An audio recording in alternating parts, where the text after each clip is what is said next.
अहम अपडेट, लेस्को भी हिफाजती इकदाम यकीनी बनाने में नाकाम हो गया। लाहौर इलेक्ट्रिक सप्लाई कंपनी पर भी 1 करोड़ का जुर्माना आयद है। लेस्को का शो कॉज है, तसल्ली बख्श जवाब नहीं दे सका। तफसीलात क्या है, मलिक सईद अवान से जानते हैं।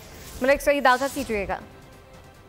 जी बिल्कुल, हिफाजती इकदाम न होने और किसी जानों के ज़िया पर नेपरा जो है वो एक इनएक्शन है और हिफाजती इकदाम न होने पर आइस्को के बाद लेस्को पर भी जो भारी जुर्माना आयद कर दिया गया।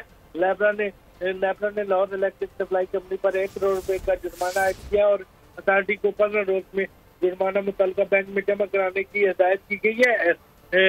लेस्को HT और LT पोल्स पर हिफाजती इकदाम यकीनी न बनाने पर जो है वो नाकाम रहा है और इस हवाले से जो है वो कंपनी नेपरा को मुतमिन ना कर सकी। लेस्को नेपरा के जारी शौकात नोटिस का तसल्ली बख्श जवाब नहीं दे सकी। लेस्को को 3 माह में स्टील स्ट्रक्चरिंग पोल पर अर्थिंग सिस्टम जो है वो लगाने का हुक्म दिया गया। नेपरा ने हिफाजती इकदाम में कोताही पर 5 पर जुर्माने जो पहले आयद किए हैं। नेपरा ने गुज़िश्ता हफ्ते के इलेक्ट्रिक पर 1 करोड़ रुपए का जुर्माना आयद किया था। के इलेक्ट्रिक पर भारी जुर्माना करंट लगने से कीमती जानों के ज़िया पर हुआ था।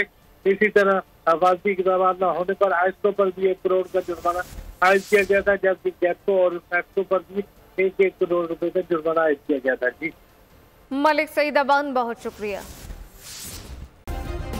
सब्सक्राइब करें और बेल दबाएं ताकि कोई खबर रह न जाए।